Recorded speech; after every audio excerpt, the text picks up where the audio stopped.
Today, we are breaking down Cam Ward's Week 11 performance, looking at all the key dropbacks. I actually thought this was a pretty solid game. His receivers hurt him, I think, as much as they have any other week of the season. Definitely has some plays that he would want back, and he's still yet to put together like a truly great performance, just complete first quarter to last play.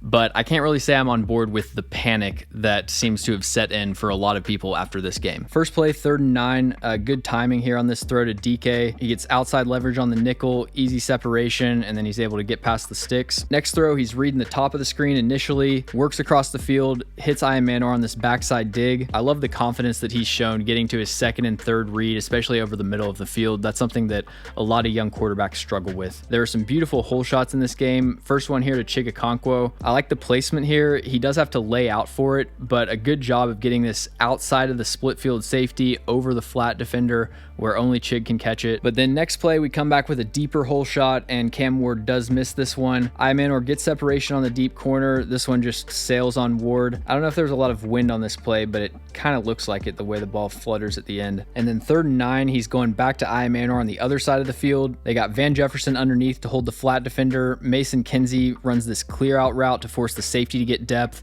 That opens up this hole shot. This is an excellent job layering this throw, but Imanor only gets 1 foot in bounds. Later in the game, 3rd and 6, they're going to Mason Kinsey on the slot fade, which kind of tells you where they are in terms of receiver talent. This is a good play by Kinsey. He gets the separation from the rub route, but great job running under this. Kinsey's day would only continue to get worse, however. On the next play, they're running sail with a vertical route from Imanor, an intermediate outbreaking route from Kinsey, and then Tony Pollard as the underneath option in the flat. Now, I don't know if they had a specific call or check on this play where if Stingley continued to run with this vertical route, that Kinsey was then supposed to break his route vertically. Normally this route would just extend to the sideline, but he and Cam Ward both seem to be on the same page that he should bend this towards the end zone. The problem is that he runs and looks to the inside, and Cam Ward throws it to the outside shoulder, which is, where I would expect the ball should be going. I don't mean to pile on Kinsey too much, but it's more of an example of just how the Titans need to upgrade their receiver talent, because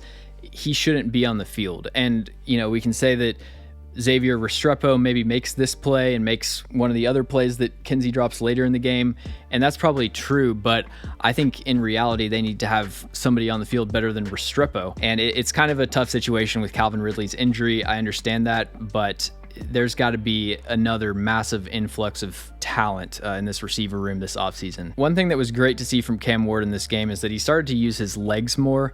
As a prospect, I never thought he was this dynamic dual threat runner or anything, but I thought at Miami he was a functional, capable scrambler, like a decent athlete for an NFL quarterback. In week 11, he scrambled 3 times for 33 yards. That's the most scramble yards that he's had in a single game this year. So hopefully that's a trend that continues, and also hopefully he does so without taking any big hits. In this game, he did a really good job sliding, so I don't think that's going to be a problem. And then another miss here down the seam to Imanor. You could argue that this maybe isn't as bad of a miss as it looks like, because I think Imanor's route gets disrupted a little bit as he's trying to stack them, but that's been an issue that's popped up several times this year, is him leading receivers too far down the seam, and it's made even more difficult when he's got a right guard getting walked back into his lap. And then the 8th Cam Ward fumble of the season, it looks like he was trying to work over to this dig, which probably would have been open, but Will Anderson bench presses Dan Moore, gets the strip sack. This one's kind of a layered conversation because